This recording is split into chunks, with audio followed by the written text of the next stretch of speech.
नमस्कार मित्रांनो, स्वागत आहे माझ्या नवीन व्हिडिओमध्ये।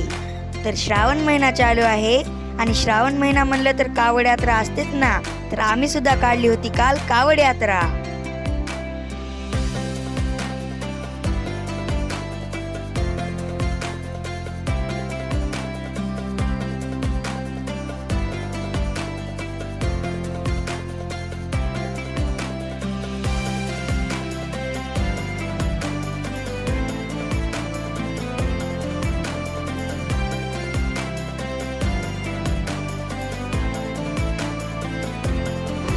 असेच नवनवीन व्हिडिओ पाहण्याकरिता लाईक करा, सबस्क्राईब करा आणि कमेंट करायला विसरू नका। धन्यवाद।